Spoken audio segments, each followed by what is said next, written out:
The following ShishMed podcast is a production of drpodcasting.com. On this edition of the ShishMed podcast, the pandemic has changed post-pandemic media relations and news gathering. Can you say Zoom room? So how do you navigate this now and in the future? And how can you better prepare to anticipate questions and craft your message as well as gain valuable earned media? Well, we're going to find out with Russ Ray and Adam Bagney. They are co-presenting a workshop at this year's ShishMed Connections in-person annual conference held in San Antonio, September 19th through the 21st. The title of their workshop is Post-Pandemic Media Relations. And make sure you listen all the way through to the end, and you'll find out why the question, is there anything else you'd like to add, is so important. Is there anything else I'd like to add? Yes. Let's get this podcast started right now. This is the ShishMed Podcast, rapid insights for healthcare strategy professionals in planning, business development, marketing, communications, and public relations. I'm your host, Bill Klaproth. And on this episode, we're going to talk with Russ Ray, founder of Predictive Media Network, and Adam Bagney, Director of Communications and Community Relations at Wentworth Douglas Hospital. They are co-presenting a 2.5-hour pre-conference workshop at this year's ShishMed Connections in-person annual conference held in San Antonio, September 19th through the 21st. Make sure you're there. I'll be there. The title of their workshop is Post-Pandemic Media Relations. This is going to be a great session, and we're going to learn more about that session right now. Russ and Adam, welcome to the ShishMed Podcast. As you know, we start every episode of the ShishMed Podcast with rapid insights. One quick tip someone can use to make their marketing communications better today. Adam, you're up to the plate first. Give us your rapid insight. My rapid insight, Bill, make yourself the go-to healthcare organization for local media in your market. You want to establish and cultivate media relationships, be proactive, be available to and flexible with journalists. And if you do that, you will go a long way to establishing your organization as the healthcare experts in the region, and people will notice. So make yourself the go-to in your community. I like that, Adam. Thank you for that. Okay, Russ, you're up next. Give us your rapid insight. Approach a media interview like it's a presentation, not a deposition. You want to be helpful to the reporter, but at the same time, you got to focus on the things that you want the audience to hear and not so focused on the exact premise of the question. Look for opportunities to add things and bring up stuff proactively. That is so good. I love that, and we're going to get into more of that on this interview. So thank you both so much for your time. We are looking forward to your presentation at the ShishMed Annual Conference held in San Antonio this year, September 19th through the 21st. Your session is titled Post-Pandemic Media Relations. So Russ, let me start with you. When it comes to post-pandemic media relations, how has the pandemic changed news gathering and interview formats? As tough as the pandemic has been, I think it's pretty clear that it's been beneficial for proactive media relations. Most importantly, public health. It's always been a big deal for newsrooms, but the pandemic has prioritized that even more. So I think it's a huge opportunity for healthcare organizations, and it really has been for the past year, as busy as everybody's been. Reporters working remotely are now more receptive to pitches when you can also provide visual content, and I think they're more open to accepting outside content. And most obvious, and where I concentrate in the area of media training and interview prep, virtual Zoom interviews has been the biggest change, clearly.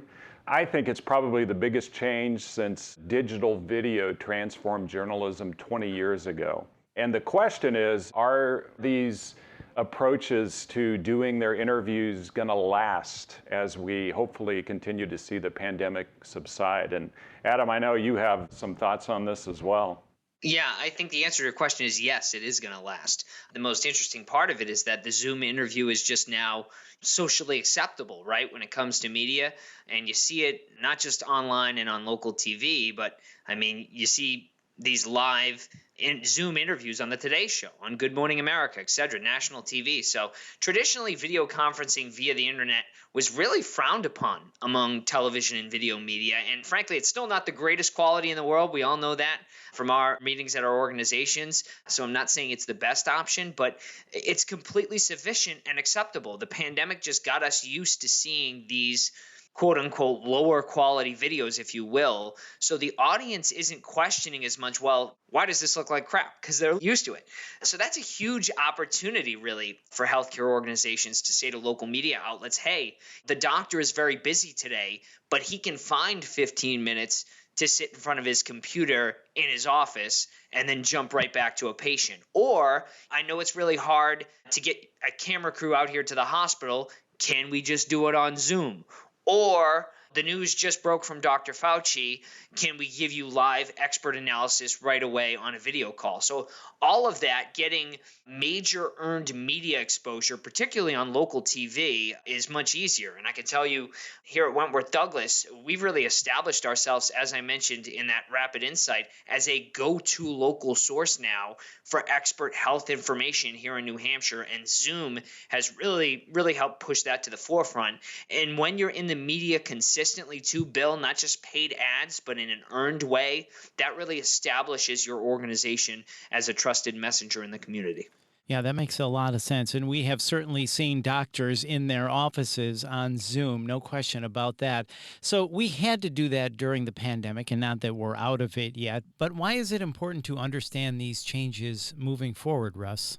Well, as Adam alluded to, it's a huge opportunity and how to best take advantage of that, right? I mean, for example, it might be worthwhile if hospitals and healthcare organizations haven't done so yet to invest in some equipment to enhance Zoom interviews, equipment and staffing perhaps to enhance B-roll and photos that you might be able to offer media on a quick turn.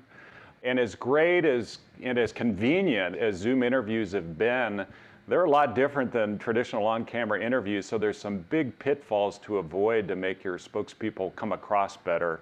So they can become go-to media sources, so you get the incoming requests for expert perspective on different things. So one thing we're going to be doing, and we're actually doing that right now, is we're doing some research and have commissioned a survey of newsrooms across the country to get more insight, not only on what they prioritize and what has changed with the pandemic, but also to get a better sense of what are some of the big pitfalls with Zoom interviews that you want to avoid. For example, I'm not a big fan of virtual keyed backgrounds when you're on a Zoom call. I think it makes people look terrible. Is that a big deal for newsrooms? Will they be less hesitant to interview one of your spokespeople if they know that, hey, I don't want to talk to them, they have that keyed background behind them? Those sorts of things. Wandering eyes. Do they appreciate it when you have an external microphone and don't sound so hollow? So we're going to get some perspective on that as well to help communicators who are attending the conference establish some of these priorities. And then also future, what they anticipate and how many of the interviews they'll continue to do post-pandemic, and those important things to keep in mind.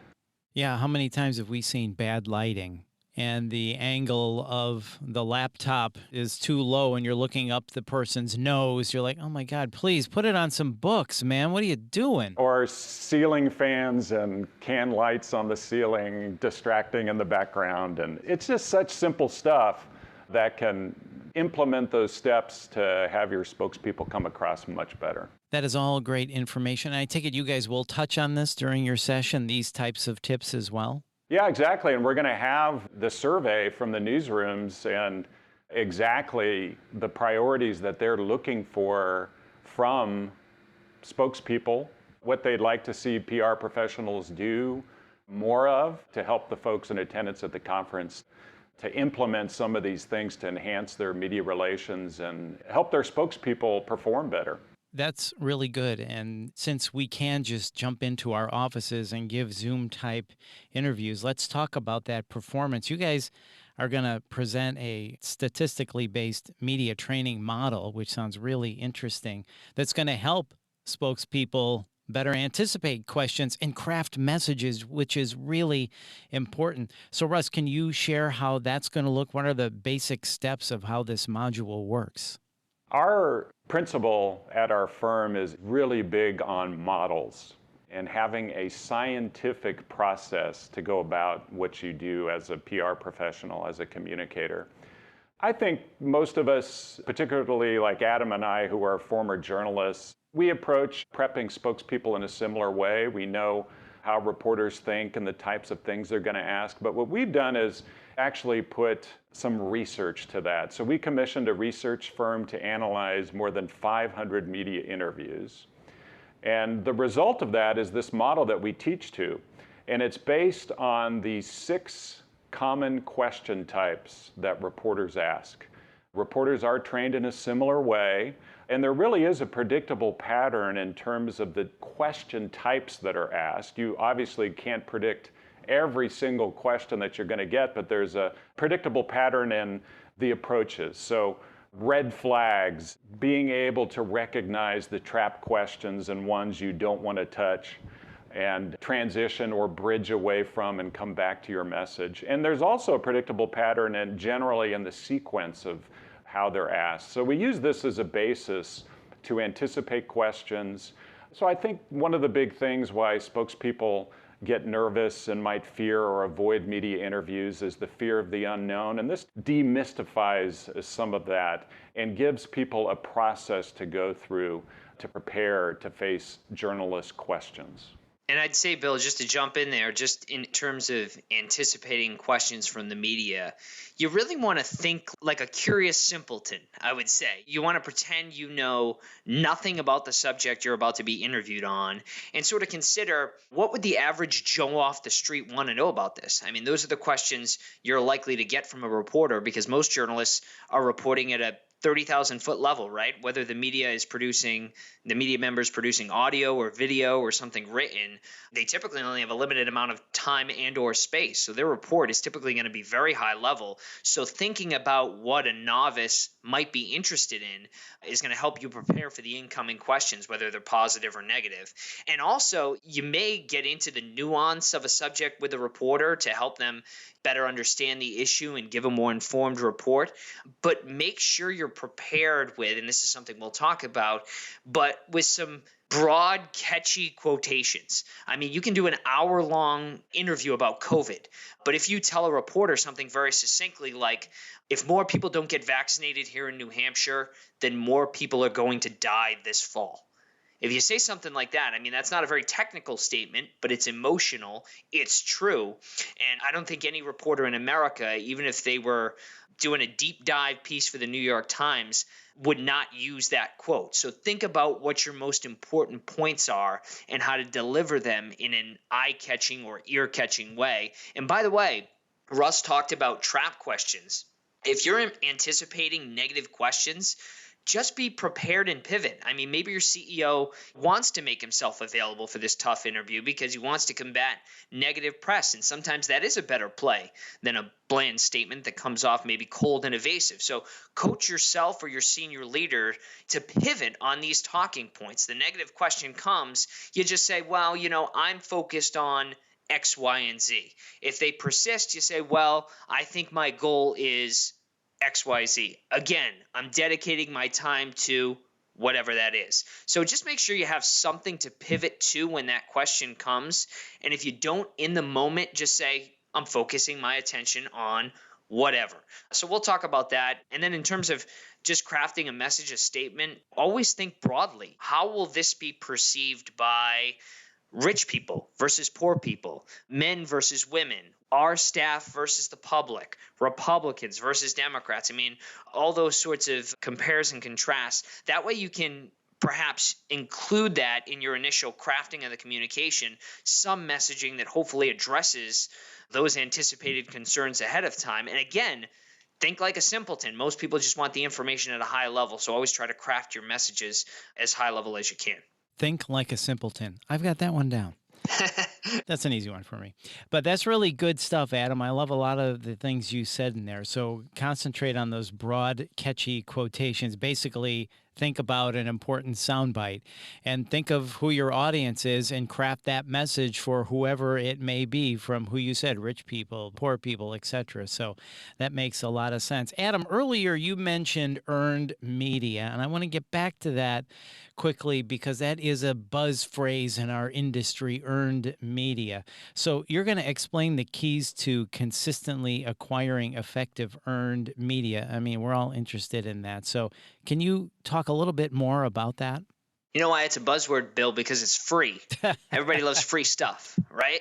I was looking at our local newspaper the other day, and we had a tiny ad at the bottom, but there was a massive article on the front page that was all about us. And I thought, we paid a bunch of money for what was on the bottom, but the entire page we got for free.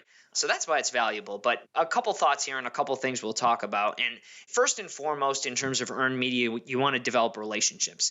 Identify all the local media outlets in your area: TV, print, digital, radio, and find out who the best people are at those organizations to help you get your people either on the air or in their publications. And how do you do that? It's not rocket science. I mean, you just reach out with a call or an email. Hi, I'm Adam Bagney, new Director of Communications at Wentworth Douglas, and I'm reaching out to find out how I can help you in your coverage of medical stories. We just have a lot of experts here at the hospital, and I know you're always doing stories on health and wellness, so I just wanted to reach out. I mean, that's exactly what I did. I've only been in my position for about 6 months. That's exactly what I did, and that started the conversation. And by the way, target the right people. It's great to know the on-air, the former on-air folks like Russ and I, the reporters, but depending on the outlet and market, that might be your best person to touch base. But a lot of people don't know. It's often much better to know the assignment editors. Who works on the assignment desk at these papers or TV stations? They're often the ones who work with the managers to decide what gets published and then assign the stories to reporters. So seek out who's the assignment desk manager, who's the assignment editor. Another thing in terms of earned media is be proactive. In every media interview we do here, after it finishes, I say to the reporter, hey, here's my cell phone. Anytime you need a comment on anything healthcare related, let me know. You hear Tiger Woods breaks his leg in a car crash, right? Why not send off an email to all the local media outlets, all these relationships that you've established, and say, hey, our orthopedic experts here deal with similar injuries and can talk to you about that if you're interested. So you want to stay connected with the news of the day as well. Don't just react, be proactive. And react quickly, by the way, because that's not a story the next day. The 24/7 news cycle has already moved on. And then you want to be accessible and be able to execute. I mean, 95% of the time, I'd say, Bill, we fulfill a media request, and I will bend over backwards to do that. I will stop what I'm doing in my day to make that happen. I'll cancel a meeting because I want to establish our organization as having a reputation among the media that we're easy to work with and that we're the place to go in a pinch. Which would sort of lead me to one final thing I'd mention, at least in this podcast, and that's be flexible. We all know, unless it's an emergency, right, the healthcare business can sometimes be notoriously slow. So the complete opposite is the case with the media, right? They're going to call you and say, hey, this just happened an hour ago. My deadline's at 5. Can you help? So you have to be prepared to sort of drop everything to make these opportunities happen. And you got to prep your staff to be prepared for that. You can't do any of these opportunities without doctors and experts in your organization being on board. So you reach out to them and say, hey, look, when these opportunities pop up, they're often out of the blue with little or no notice, but they're incredibly important to our healthcare organization because not only do they help us get out these important public health messages, but they also build and market our brand, establishing us as a trusted source of health information locally. So make sure your people know that. And those are just kind of a few things I think we'll probably talk about in San Antonio. Yeah, that'll be great. And looking forward to going a little bit deeper on each of those. So, one, develop relationships. Two, target the right people. Three, be proactive and be quick.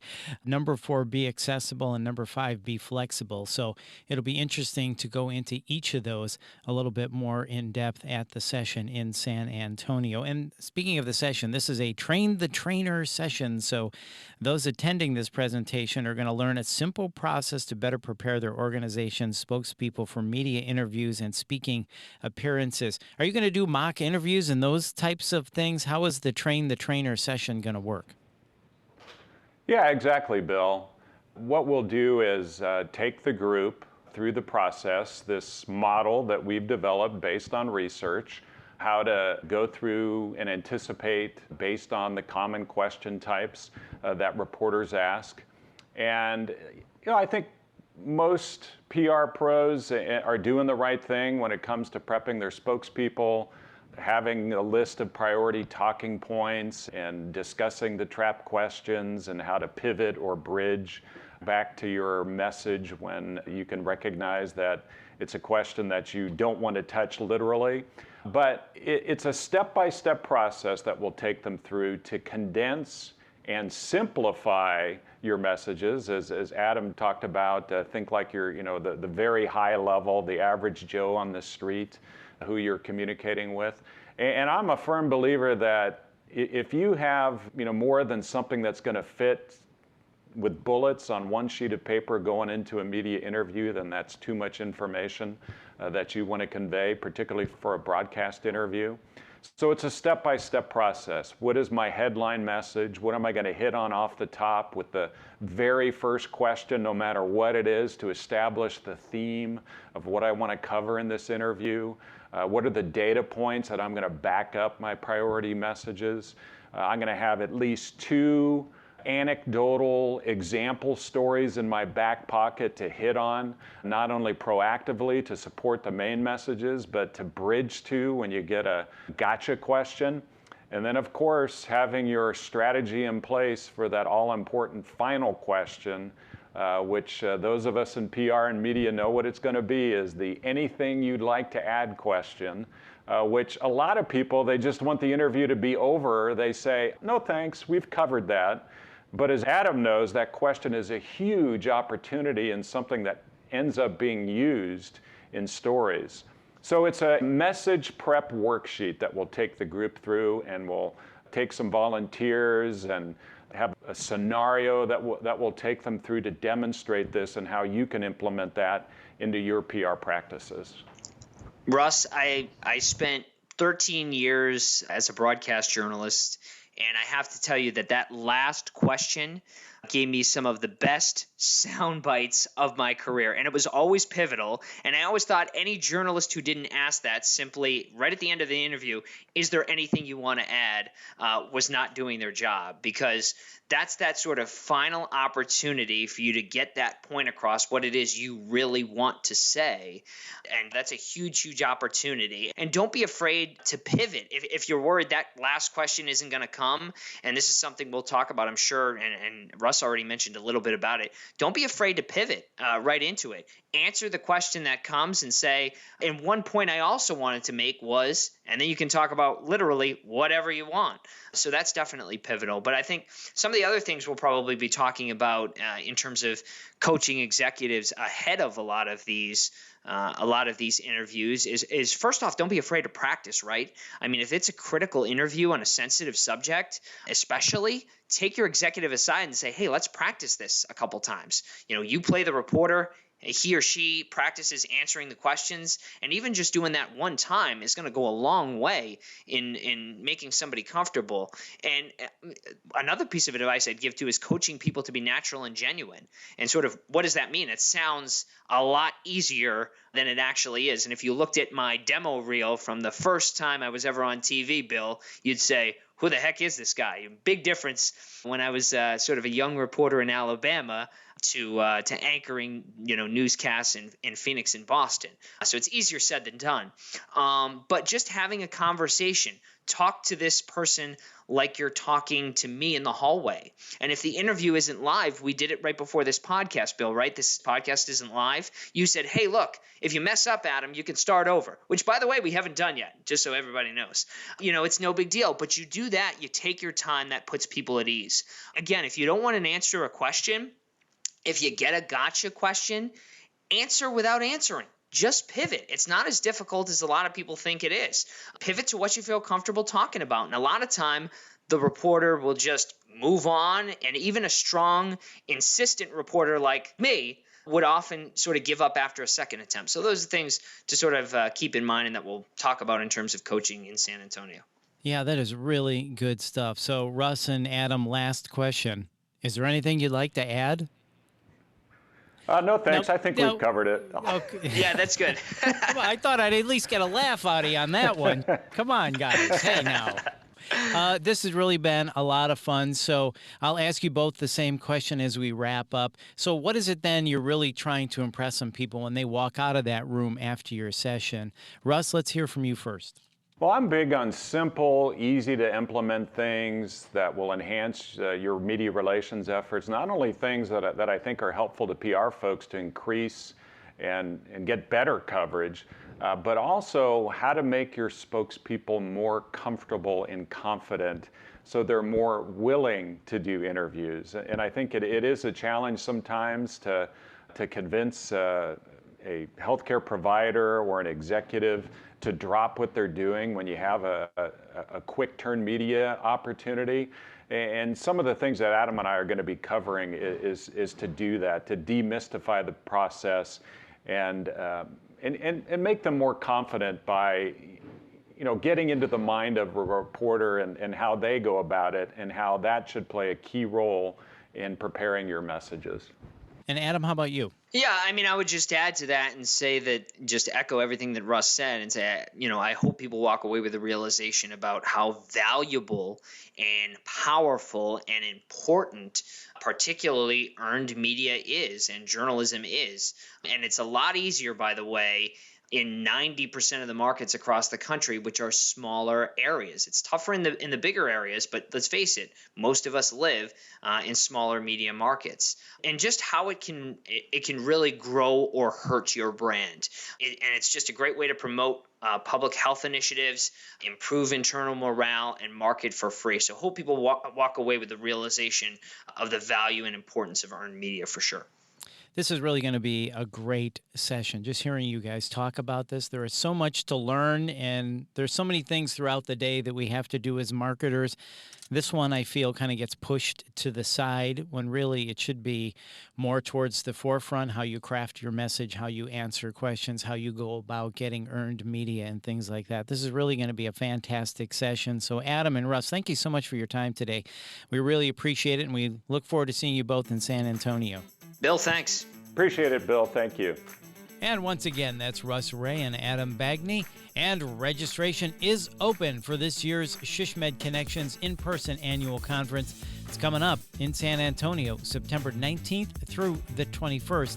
Just go to shsmed.org/education/annual conference to get yourself all registered and signed up.